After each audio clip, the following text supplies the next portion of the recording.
AG ನ್ಯೂಸ್ಗೆ ಸ್ವಾಗತ. Over bridge ನಿರ್ಮಾಣಕ್ಕೆ ಕೇಂದ್ರ ಸ್ಪಂದಿಸದಿದ್ದರೆ ರಾಜ್ಯ ಸರ್ಕಾರದಿಂದಲೇ ನಿರ್ಮಾಣ. ಸಚಿವ ಸತೀಶ್ ಜಾರಕಿಹೊಳಿ. ಬೆಳಗಾವಿ ನಗರದಲ್ಲಿ ಓವರ್ ಬ್ರಿಡ್ಜ್ ನಿರ್ಮಾಣ ಮಾಡುವುದಾಗಿ ಕೇಂದ್ರ ಸಚಿವ ನಿತಿನ್ ಗಡ್ಕರಿ ಅವರು ಘೋಷಣೆ ಮಾಡಿದರು. ಆದರೆ ಸ್ಥಳೀಯ ಬಿಜೆಪಿ ನಾಯಕರ ವಿರೋಧದಿಂದ ಅದು ನೆನೆಗುದಿಗೆ ಬಿದ್ದಿದೆ ಎಂದು ಲೋಕೋಪಯೋಗಿ ಇಲಾಖೆ ಹಾಗೂ ಬೆಳಗಾವಿ ಜಿಲ್ಲಾ ಉಸ್ತುವಾರಿ ಸಚಿವ ಸತೀಶ್ ಜಾರಕಿಹೊಳಿ ಅವರು ಹೇಳಿದ್ದಾರೆ. ನಗರದ ಜಿಲ್ಲಾ ಕ್ರೀಡಾಂಗಣದಲ್ಲಿ 76ನೇ ಗಣರಾಜ್ಯೋತ್ಸವದ ಧ್ವಜಾರೋಹಣ ನೆರವೇರಿಸಿ ನಂತರ ಮಾಧ್ಯಮದವರೊಂದಿಗೆ ಮಾತನಾಡಿದರು. ಬೆಳಗಾವಿ ನಗರದಲ್ಲಿ ಓವರ್ ಬ್ರಿಡ್ಜ್ ನಿರ್ಮಾಣಕ್ಕಾಗಿ ನಾವು ಹಲವು ಬಾರಿ ಕೇಂದ್ರ ಸರ್ಕಾರಕ್ಕೆ ಮನವಿ ಮಾಡಿದ್ದೇವೆ. ಆದರೆ ಸ್ಥಳೀಯ ನಾಯಕರ ವಿರೋಧದಿಂದ ಯೋಜನೆ ನೆನೆಗುದಿಗೆ ಬಿದ್ದಿದ್ದು ಕೇಂದ್ರ ಸರ್ಕಾರ ಸ್ಪಂದಿಸದಿದ್ದರೆ ರಾಜ್ಯ ಸರ್ಕಾರದಿಂದಲೇ ಓವರ್ ಬ್ರಿಡ್ಜ್ ನಿರ್ಮಾಣ ಮಾಡುವುದಾಗಿ ಹೇಳಿದ್ದಾರೆ.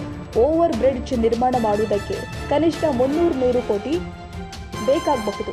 ಹೀಗಾಗಿ ಕೇಂದ್ರ ಸರ್ಕಾರ ಸ್ಪಂದಿಸದಿದ್ದರೆ ವರ್ಷಕ್ಕೆ 100 ಕೋಟಿ ಅನುದಾನ ಮೀಸಲಿಟ್ಟು ರಾಜ್ಯ ಸರ್ಕಾರದಿಂದಲೇ ಓವರ್ ಬ್ರಿಡ್ಜ್ ನಿರ್ಮಾಣ ಮಾಡುವುದಾಗಿ ಹೇಳಿದ್ದಾರೆ. ಸ್ಪೆಷಲಿ PW ಇಲಾಖೆ ಆಲ್ಮೋಸ್ಟ್ ಎಲ್ಲ ಟೆಂಡರ್ ಆಗಿದೆ, ಎಲ್ಲ ಕಡೆ ರಸ್ತೆ ಪ್ರಾರಂಭ ಮಾಡಿದ್ದಾರೆ. ಪ್ಲಸ್ ಮೊನ್ನೆ RDPR ಕೂಡ CM ಅವರು ಸ್ಪೆಷಲ್ ಪ್ಯಾಕೇಜ್ ಅಂತ ಒಂದು ಕಾನ್ಸ್ಟಿಟ್ಯೂನ್ಸಿಗೆ 10 CR ಗ್ರಾಮೀಣ ರಸ್ತೆ ಸ್ಪೆಷಲಿ ಅದಕ್ಕೆ ಕೊಟ್ಟಿದ್ದಾರೆ. ಸೊ ಇಡೀ ನಮ್ಮ ಕಾರ್ಪೊರೇಷನ್, ನಗರಸಭೆ, ಪೌರಸಭೆ ಅದಕ್ಕೆ ಅಂತ ಸಪ್ರೇಟ್ ಗ್ರ್ಯಾಂಟ್ ಇದೆ, ಕೊಟ್ಟಿದ್ದಾರೆ. UGD ವಾಟರ್ ಸಪ್ಲೈ ನಿರಂತರವಾಗಿ ಅವರು ಜನಸಂಖ್ಯೆ ಅನುಗುಣವಾಗಿ ಸ್ಕೀಮ್ ಫಿಕ್ಸ್ ಆಗಿರ್ತದೆ, ಮತ್ತೆ ಕೊಟ್ಟಿದ್ದಾರೆ. ಪ್ರಮುಖವಾಗಿ ಅಂತ ಕಾಣಂದ್ರೆ ಈಗ ರಸ್ತೆಗಳು ಅಷ್ಟೇ, ಮೇನ್ ರಸ್ತೆ. ಸೊ ಅದಕ್ಕೆ ನಾವು ಗುಂಡಿ ಮುಚ್ಚಿ ಕೆಲಸ ಡಿಸೆಂಬರ್ 30 ಹೆಚ್ಚು ಕಮ್ಮಿ ಮುಗಿಸ್ತಾ ಅಂತ ಹೇಳಿದ್ದೀವಿ. ಡಿಸ್ಟ್ರಿಕ್ಟ್ ರೋಡು, ಸ್ಟೇಟ್ ಹೈವೇ ಹೆಚ್ಚು ಕಮ್ಮಿ 99% ಮುಚ್ಚಿದೆ. ಎಲ್ಲ ಒಂದು ಸ್ವಲ್ಪ ಹೋದ್ರು ಬಿಟ್ಟು ಈಗ ಹೊಸ ರಸ್ತೆ ಮಾಡ್ತಾಯಿದ್ದೀವಿ. ಈಗ ಮೊನ್ನೆ ಬಾಚಿ ಬೆಳಗಾವಿ ರಸ್ತೆ ಕಟ್ಟಿದ್ರು, ಅದ್ರ ಬಗ್ಗೆ 3-4 ಸಾರಿ ಸ್ಟ್ರೈಕು ಕೂಡ ಮಾಡಿದ್ರು. ನಾವು ಮೇಡಮ್ ಅವ್ರು ಹೋಗಿ ಪೂಜೆ ಮಾಡಿದ್ವಿ. ಈಗ ಬೆಳಗಾವಿ ಏರ್ಪೋರ್ಟ್ಗೆ ಅರ್ಧ ರಸ್ತೆ ವೈಡ್ನಿಂಗ್ ಆಗಿದ್ದೀನಿ, ಅರ್ಧ ಮಾಡಲಿಕ್ಕೆ ಅನುಮೋದನೆ ಕೊಟ್ಟಿದ್ದಾರೆ. Up to airport double road ಆಗಬೇಕು. ಬಾಕ್ಸೈಟ್ ರೋಡು ಟೋಟಲ್ ಈ ಕಡೆ ನ್ಯಾಷನಲ್ ಹೈವಿಂದ ಆ ಕಡೆ ಬಾಚಿ ರೋಡಿಗೆ ಅದು ರೀಕಾರ್ಪೆಟಿಂಗ್ ಮಾಡ್ತಾಯಿದ್ದೀವಿ. ಸೊ ಎಲ್ಲೆಲ್ಲಿ ಅವಶ್ಯಕತೆ ಇದೆ ಅಲ್ಲಿ ರಸ್ತೆ ಮಾಡ್ತಾಯಿದ್ದೀವಿ. ಆಮೇಲೆ ಈ ಕನಕಪುರಿ ಕಡೆ ರಸ್ತೆ ವೈಟಿಂಗ್ ಮಾಡ್ತಾಯಿದ್ದಾರೆ. ಸೊ ಆಯಾ ಕಾನ್ಸು ಮಂಡ್ಯ ಅವೈಲೇಬಲ್ ಆಗಿ ಸೌದತ್ತಿಯಲ್ಲಿ ಮಾಡಿದ್ವಿ. ಸೊ ಕಾಮಗಾರಿ ನಡೀತಾ ಇದೆ, ಅದಕ್ಕೂ ಸಮಯ ಬೇಕಾಗ್ತದೆ. ಈಗಾಗಲೇ ಕೆಲವು ಮಾಡಿದ್ವಿ, ಕೆಲವು ಮಾಡ್ತಾಯಿದ್ವಿ. ಸೊ ಇದು ನಮ್ಮ ಇಲಾಖೆಗೆ ಬೇರೆ ಬೇರೆ ಇಲಾಖೆ ಅವರವರು ಕೆಲಸ ಮಾಡ್ತಿದ್ದಾರೆ. ಓವರ್ ಬ್ರಿಡ್ಜು ಮಂತ್ರಿಗಳು ಕೊಟ್ಟಂತ ನಿಮ್ಮ ಮುಂದೆ ಪ್ರಾಮಿಸ್ ಮಾಡಿದರು. ಅದಕ್ಕೆ ನಮ್ಮ ಸ್ಥಳೀಯ ನಾಯಕರ ವಿರೋಧದಿಂದ ಅದು ನಿಂತಿದೆ. ಸಪೋಸ್ ಅವ್ರು ಕೊಡದೆ ಹೋದ್ರೆ ನಮ್ಮ ಸ್ಟೇಟ್ ಫಂಡ್ನಿಂದ ನಾವು ಮಾಡಲಿಕ್ಕೆ ಡಿಸೈಡ್ ಮಾಡಿದ್ವಿ. ಸಪೋಸ್ ಅವ್ರು ಕೊಡದೆ ಹೋದರೆ ಸೊ ಅದಕ್ಕೆ ನಾವು ವೇಟ್ ಮಾಡೋದಿಲ್ಲ, 3 ಹಂತದಲ್ಲಿ ಮಾಡಬೇಕಂತ ಪ್ಲ್ಯಾನ್ ಇದೆ. 300 crore ಅದು ಟೋಟಲ್ ಲೆಂತ್ ಪ್ಲ್ಯಾನು. ಪ್ರತಿ ವರ್ಷ 100 ಕೋಟಿ. ಈ ಬರೋ ಬಜೆಟ್ನಲ್ಲಿ 100, ಪ್ರತಿ ಬಜೆಟ್ನಲ್ಲಿ 3 ವರ್ಷದಲ್ಲಿ ಮಾಡಲಿಕ್ಕೆ ಪ್ಲ್ಯಾನ್ ಮಾಡಿದ್ದಾರೆ. ಬಹುಶಃ ಎಲ್ಲ ಪ್ರಬಲ ನಾಯಕರು ಹೋಗಿ ಅದು ಕೊಡಬೇಡ ಅಂತ ಹೇಳಿದ್ದಾರೆ. ಹಿಂಗಾಗಿ BJP ಅವರು ಹೇಳಿದ್ದಾರೆ. ಹಿಂಗಾಗಿ ಅದು ಕೊಡದೆ ಆದರೆ ನಮ್ಮ ಸ್ಟೇಟ್ ಫಂಡಲ್ಲೇ ಮಾಡ್ತೀವಿ.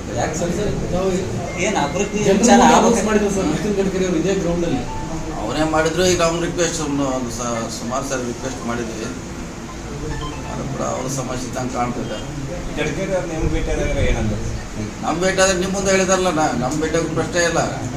ಇಲ್ಲಿ ಗ್ರೌಂಡಲ್ಲೇ ಇದೆ, ಗ್ರೌಂಡ್ ಇಲ್ಲ ನಾವು ಕೂಡ ಅವ್ರಿಗೆ ಜಾಸ್ತಿ ಒತ್ತಡ ಹಾಕ್ಲಿಕ್ಕೆ ಹೋಗಲ್ಲ. ಅದು ಅವ್ರ ಪಾರ್ಟಿ ಅವ್ರ ವಿಷಯ. ಅದು ಮಾಡಿದವ್ರು ನಾವು ಸ್ವಂತ ನಮ್ಮ ಸ್ಟೇಟ್ ಫಂಡ್ನಲ್ಲಿ ಮಾಡ್ತೀವಿ.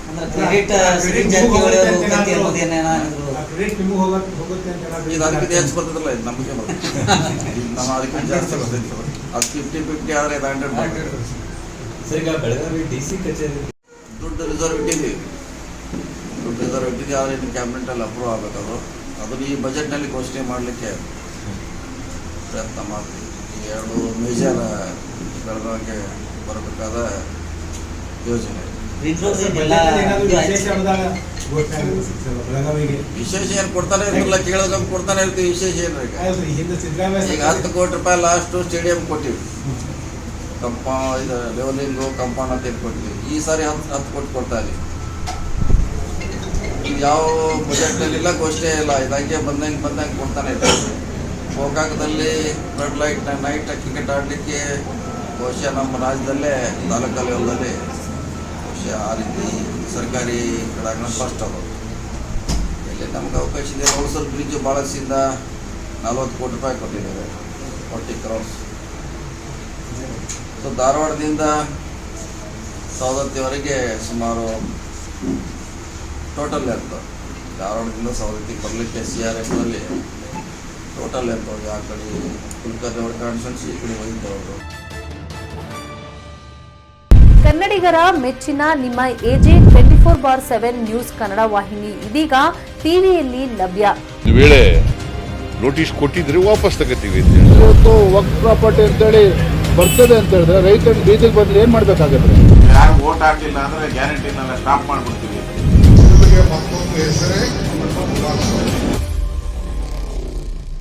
ಕರ್ನಾಟಕ ಮತ್ತು ದೇಶ ವಿದೇಶ 360 ಡಿಗ್ರಿ ಸುದ್ದಿ ಹಾಗೂ ಉತ್ತರ ಕರ್ನಾಟಕ, ಬೆಳಗಾವಿ, ಬಾಗಲಕೋಟೆ, ಧಾರವಾಡ, ಹಾವೇರಿ, ಗದಗ, ಬಿಜಾಪುರ ಜಿಲ್ಲೆಯ ಕ್ಷಣ ಕ್ಷಣದ ವಿವರವನ್ನ ಪಡೆಯುವುದಕ್ಕೆ AJ 24/7 ನ್ಯೂಸ್ ಕನ್ನಡ ವಾಹಿನಿಯನ್ನ ಲೈಕ್ ಮಾಡಿ, ವಿಡಿಯೋಗಳನ್ನ ಶೇರ್ ಮಾಡಿ, ಕಮೆಂಟ್ ಮಾಡುವ ಮೂಲಕ ನಮ್ಮ ವಾಹಿನಿಗೆ ಸಹಕಾರ ನೀಡಿ ಮತ್ತು ಚಾನೆಲ್ ಅನ್ನ ಸಬ್ಸ್ಕ್ರೈಬ್ ಮಾಡಿ.